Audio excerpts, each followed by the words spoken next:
Okay, now let's get over to PW. Now, I've said I'll do a video for him. Now, PW, it'll sound bad, but honestly it's not. PW is a bit of a pain in the arse. He's doing what we've all done in the past, which is get a bug up our arse. Now, the bug up his arse is the ego, you might have noticed if you read all the comment sections. The ego this, the ego that is just responsible for everything. If I got it right, because that's what he wrote a few days ago, the ego for PW is the self as well. It's the self. It is the I. It is everything. It's the elephant in PW's head. Okay, so I'm not getting at you to PW. We've all done this. We've all had it's what I used to call, or still would, a meta concept, and you've got it chalked up there at the top of your pyramid and you refer to it all the time. But I'm not sure it's that useful. But that said, it is also useful at the same time in a way that you're kind of using it, but I could use it in a useful way as well. So I'm not knocking it, but I do think you use it in too many places, as in to fill in for anything instead of thinking about it, quite frankly. You're just stuffing ego in here, there and everywhere. And I think it doesn't deserve to be stuffed in as many places as you stuff it. But where I do think it's quite interesting as well, you do stuff it in places where I think it is useful to stuff it, and I think there are other places you could stuff it where you haven't, where I would stuff it. In other words, you use it too much, you use it right, for my understanding sometimes, and you could use it in other places, for my understanding, which would even be even better. But I would say the most important thing to get away from is using ego so much. Because if you use one thing so much, it gets to be like God. And if in doubt, you get a gap or a hole in understanding, you just shove ego in there. Okay. That said, hopefully you don't feel bad about that, because that was all quite good. Yeah? Okay. Now, latest thing I asked you, okay, ego, bloody ego. Tell me what you think the ego is. For me, the ego is a social risk assessment system that rewards and suppresses the emotional mind. So I said, are you aware of the case of Phineas Gage? And you said only a bit. Fair enough. I'll explain it a bit more, but anyone can. Phineas Gage, G-A-G-E, and Phineas is P-H-I-N-E-A-S. Anybody can look it up. It's back in old America, railroad time. He was a boss of a gang that was building the railroads, and because he was the boss of the gang, he got to use the dynamite to blow things up. And he was drilled a hole, and he was putting dynamite or whatever they do, and he was putting it in to the hole with his tamping rod, and the dynamite or whatever it was went off, and the tamping rod, metal rod, went up through his eye and out through the top of his head. Now, it should have killed him straight out, or would often have killed him straight out, but didn't. It just made him go funny in the head, really quite funny in the head. But I mean, obviously back in those days, when your eye's been blown apart, then this bit's all right, and then there's a whopping great hole here. The doctors did pretty well to keep the infections out and keep him alive. Anyway, the reason I asked is because when you said, for me, the ego is a social risk assessment system that rewards and suppresses the emotional mind. The tamping rod went right up through his eye and out here, straight through the prefrontal cortex. Afterwards, where he was beforehand a really polite, let's call it God-fearing man who wouldn't say boo to a goose, very diligent, that's why he was the boss at a young age of the work gang. Afterwards, he'd be swearing and farting and drinking too much and gambling and whoring and basically being disreputable. Yeah. And it wasn't anyway, it wasn't a psychological thing that, oh, I've been so unlucky, I might as well. It was, and this is why it's in science books, is because they found the part of the prefrontal cortex which was blown away, destroyed by the tamping rod, was the bit that it was exactly the part of the brain that deals in social risk assessment, as in, should I have that second drink? Should I fuck this whore? Should I call the barmaid a whore? Should I call my mother a whore? All those sort of things that you might want to on occasions, but there's a part of you, part of your brain, a program that runs in your brain that says, you best not do that because it's not good long term. Gambling, it's best not to do it long term. It's best not to get into the habit of it. It's best to, stand back. Drinking too much, best to stand back. And there is a fight between what you call, all very accurate, suppress the emotional mind. Now, the emotional mind could be called the older parts of the brain that I don't think do, but most people do, so I'll go with it, that deal in more fundamental emotional things, fight or flight type things, might get angry quickly, and it's the part of the prefrontal cortex that grabs that anger and stops it.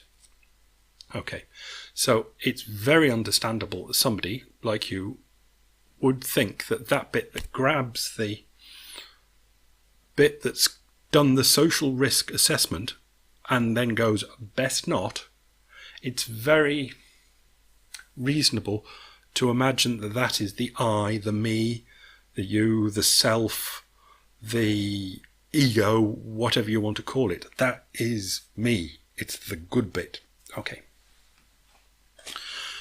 If we go back to, it wasn't part of these videos, was it? Last of the YouTube videos, was it?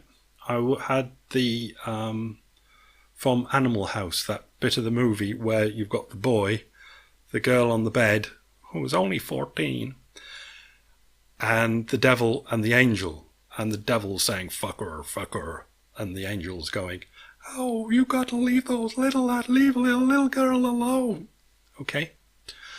And it's what most people imagine the brain is and how it works, that it gets presented with fuck her and, oh, leave her alone. These ideas that get put kind of to the eye that sits on the throne, and then the eye goes and chooses between what it's going to do. It chooses between, it's swayed maybe by the angel going, no, don't, or it's not swayed and it goes with fucker. Okay? That's how people think the brain works. Funnily enough, should I throw something else in, seeing I'm here and seeing it's for PW? I'm not really bothered how long this video goes on because it's for him. I've got it open here. Pew Research. Everyone's heard of Pew Research. If I remember, I'll put the link in. It's for Pew Research, send out forms and you say you do this, do that. It's about religiosity in America and Western Europe.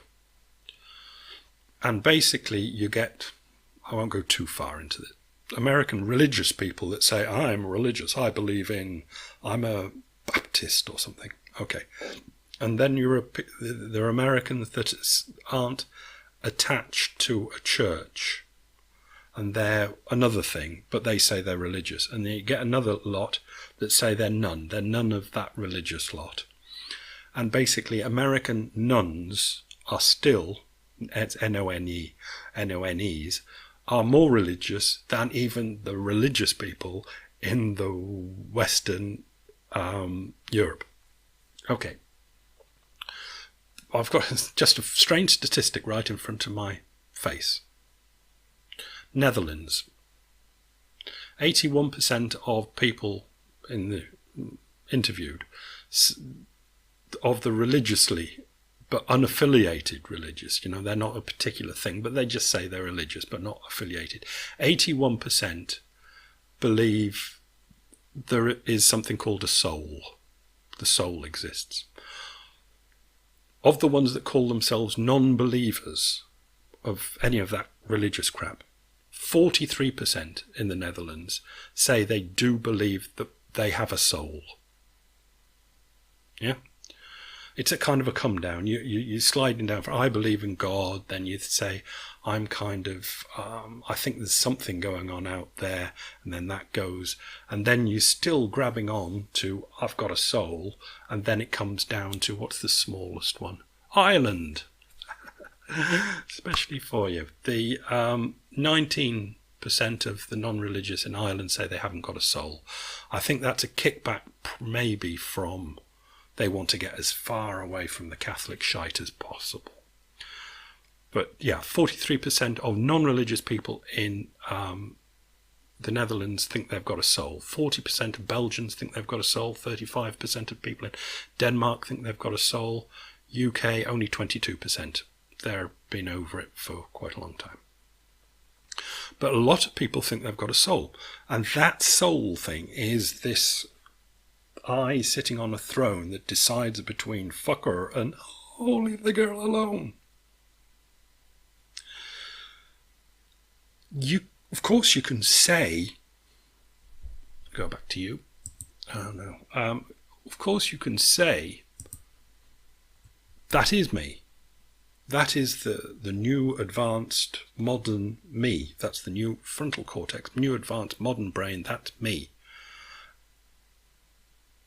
But it's obviously bollocks, because where does the devil come from? Where does the angel come from? You can say it's coming from lower down brains, which is not me, which is crap. Basically, what your progressive thinking is a development on the soul idea, that you're the I that decides between the devil and the angel.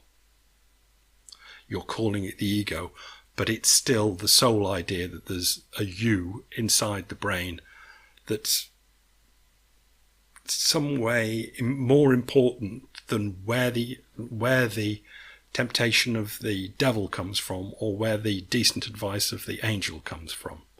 You've just got a variation on that theme, and it's just a variation on an ancient religious theme, basically. So for me, the ego and the self, because that's what you've said before, is a social risk assessment system that rewards and suppresses the emotional mind. I say, okay, that's fine, but don't try and push it. Don't try and tell us that you're right and we're wrong, because it's quite clear.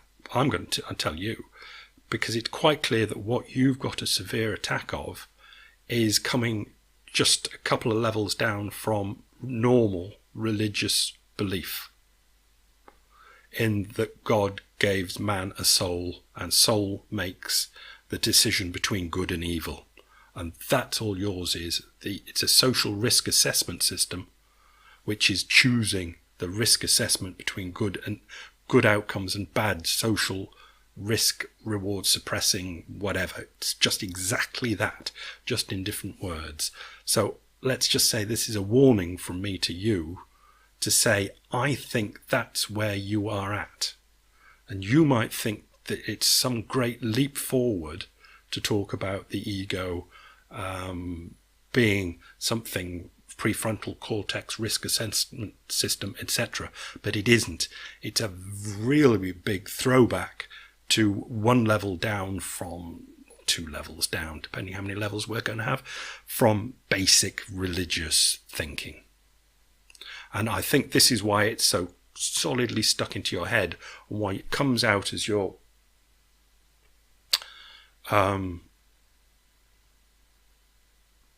important go-to thing when you're working things out, because you've got a religious type mind. Instead of God or Jesus or some other religious thing, you've stuffed ego up there, not quite seeing that all you've done is replace one religious concept with another religious concept.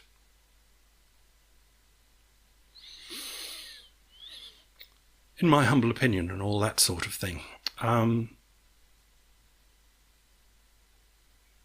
Yeah, I'll leave it there.